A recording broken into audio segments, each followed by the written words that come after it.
Welcome to the bottom of the rabbit hole. Salute to everyone who is tuning in. You are appreciated. In this broadcast, I'm going to discuss what might be the deepest and least talked about piece of subtext in the entire Matrix trilogy, and that is the trial of B1-66er. And I say that because I know very few individuals have both watched the Animatrix and read the Matrix comics.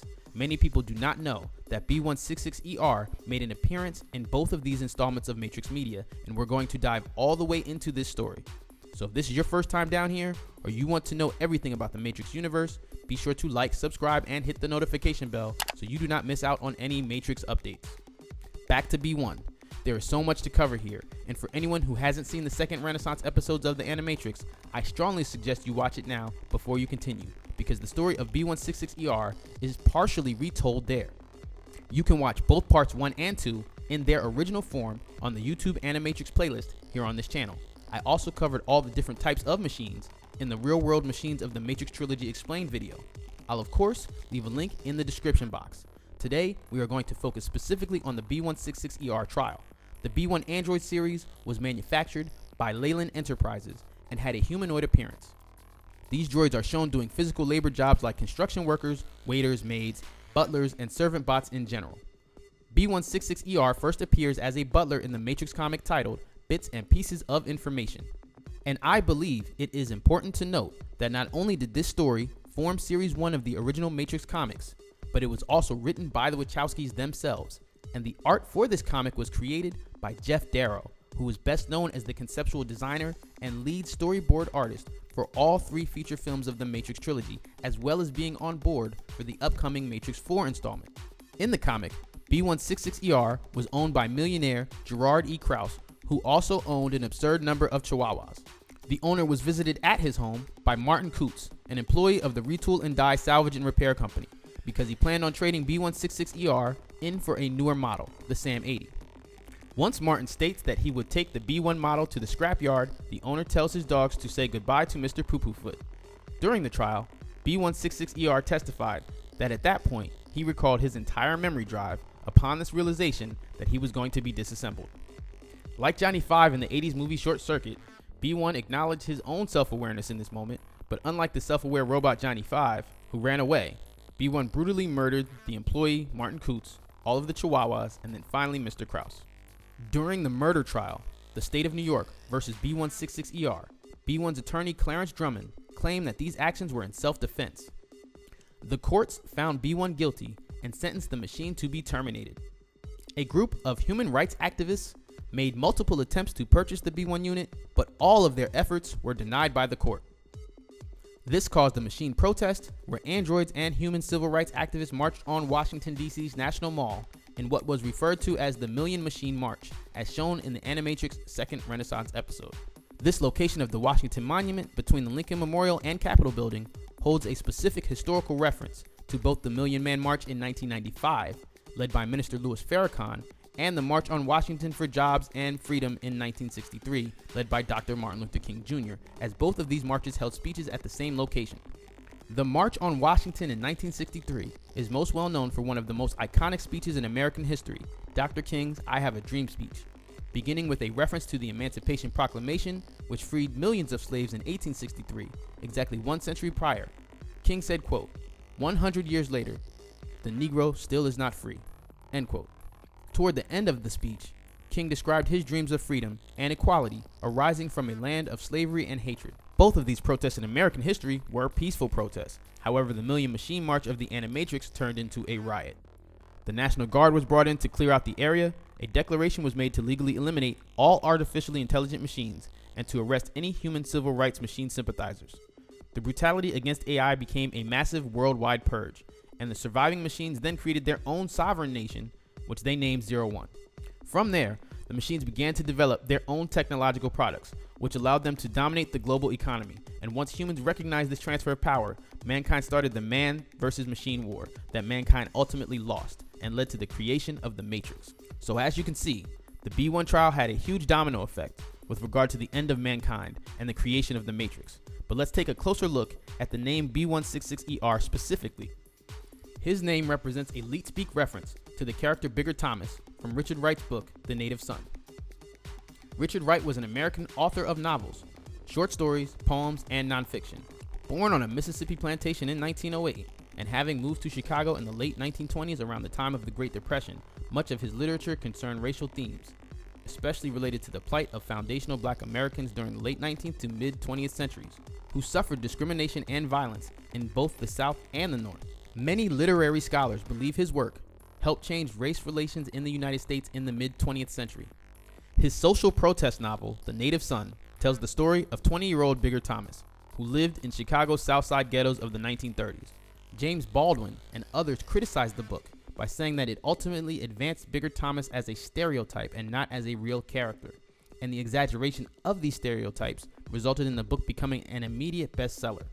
While not apologizing for Bigger's crimes, Wright portrays a systemic inevitability behind them.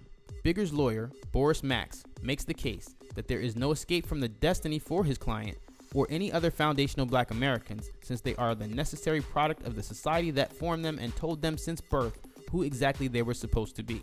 Now let's take these B1 illusions even deeper, because in the Matrix comic Bits and Pieces of Information, B1-66er's lawyer, Clarence Drummond, said in his closing argument, quote, "This trial has precedent. It is a precedent that everyone has ignored and avoided, pretending and perhaps praying that it has no bearing, no validity, no truth." End quote. He then proceeds to reference Supreme Court Justice Roger Taney's racist remarks from the Dred Scott v. Sanford case in 1857. For anyone who doesn't know, the Dred Scott v. Sanford case has strong significance in American history because it was the landmark decision of the U.S. Supreme Court in which the court held that the Constitution was not meant to include citizenship for foundational black Americans, regardless of whether they were enslaved or free, and therefore the rights and privileges of citizens could not apply to them. Dred Scott, an enslaved foundational black American whose owners had taken him from Missouri, which was a slave-holding state, into the Missouri Territory, most of which had been designated free territory by the Missouri Compromise of 1820. When his owners later brought him back to Missouri, Scott sued in court for his freedom, claiming that because he had been taken into free U.S. territory, he had ultimately been freed and was legally no longer a slave. Scott sued first in Missouri State Court, which ruled that he was still a slave under its law. He then sued in U.S. Federal Court, which ruled against him by deciding that it had to apply Missouri law to that case. In March 1857, the Supreme Court issued a 7-2 decision against Dred Scott. The court ruled that foundational black Americans are, quote, not included and were not intended to be included under the word citizens in the Constitution and can therefore claim none of the rights and privileges which that instrument provides for and secures to citizens of the United States, end quote. In the B1-66er trial, Drummond quotes this written opinion of the Supreme Court ruling in his closing arguments. Although Chief Justice Taney and several of the other justices hoped that the ruling would permanently settle the slavery controversy, which was increasingly dividing the American public, its effect was almost the complete opposite. Taney's majority opinion was greeted with unmitigated wrath from every segment of the United States except the slave-holding states, and the decision was a contributing factor in the outbreak of the American Civil War 4 years later in 1861. I spoke a bit about the Civil War political dynamics in the Red vs. Blue Illusion of Choice video here on this channel. I'll leave a link in the description for anyone who hasn't seen it yet, because there I talked about how this event played a major role in the development of modern propaganda techniques. After the Union's Civil War victory in 1865, the court's ruling in Dred Scott v. Sanford were superseded and corrected by direct amendments to the U.S. Constitution. The 13th Amendment abolished slavery, and the 14th Amendment guaranteed citizenship for all persons born or naturalized in the United States and subject to the jurisdiction thereof. In the case of the Animatrix, after the machine victory in the Man vs. Machine War, the Matrix was built, and this is one of the many reasons why I ask people if they've seen the Animatrix. See, in the first Matrix film, things are laid out very simply. The humans are the good guys, the machines and programs are the bad guys. But by the end of The Matrix Reloaded, the audience is presented with the discovery that the situation is not really that simple. The second Renaissance episodes detail the history of why things are not as simple as they appeared in the original Matrix film. The juxtaposition of the B1 trial with our very real American historical events reveals serious issues that simply do not get addressed. In this New York Times article titled, "We are committing educational malpractice, why slavery is mistaught and worse, in American schools. The article says, quote, "Think about what it would mean for our education system to properly teach students, young children and teenagers about enslavement. What they would have to learn about our country. It's ugly. For generations, we've been unwilling to do it. Elementary school teachers, worried about disturbing children, tell students about the good people, like the abolitionists and the people who escaped to freedom, but leave out the details of why they were protesting or what they were fleeing. Middle school and high school teachers stick to lesson plans from outdated textbooks that promote long-held, errant views.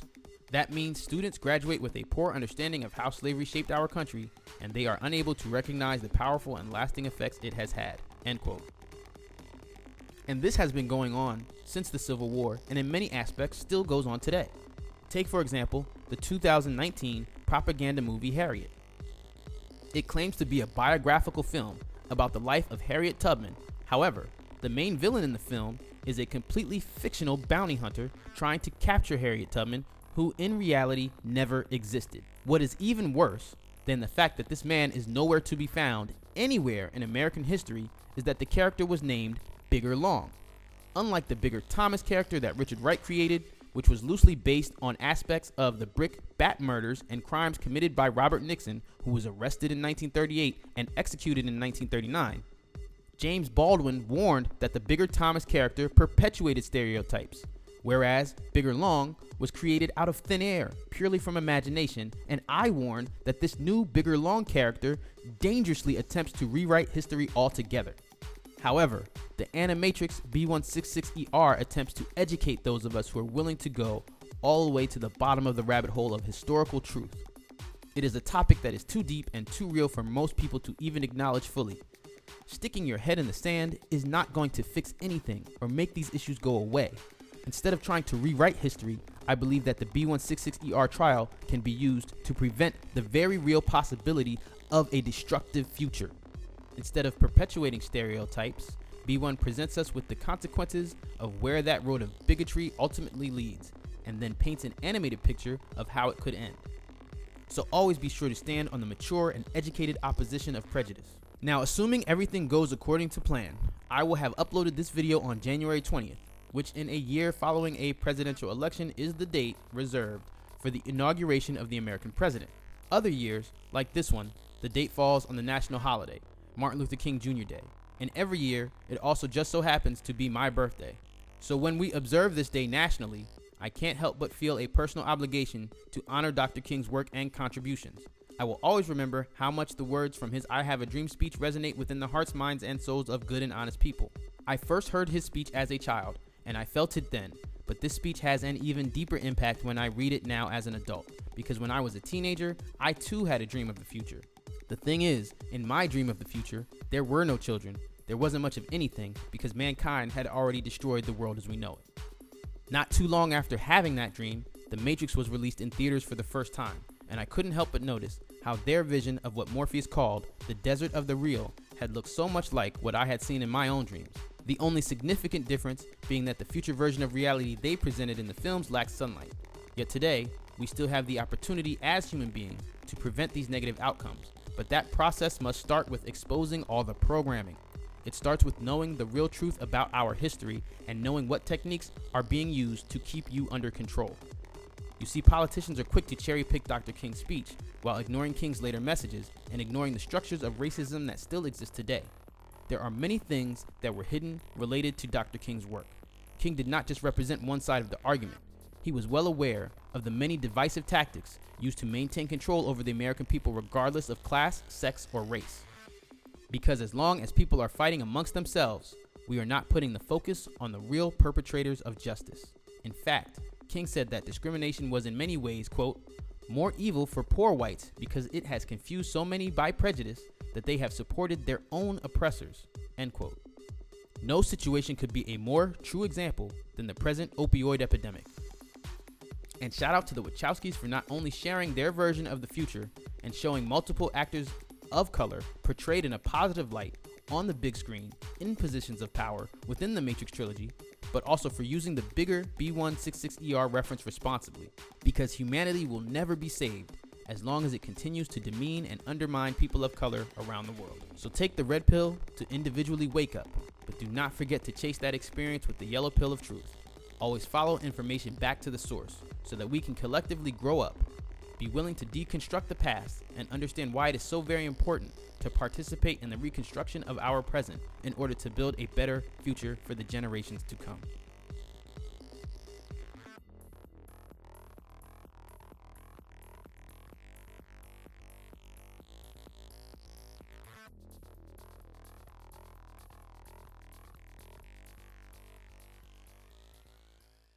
At the very same time that America refused to give the Negro any land, through an act of Congress, our government was giving away millions of acres of land in the West and the Midwest, which meant that it was willing to undergird its white peasants from Europe with an economic floor. But not only did they give the land, they built land-grant colleges with government money to teach them how to farm.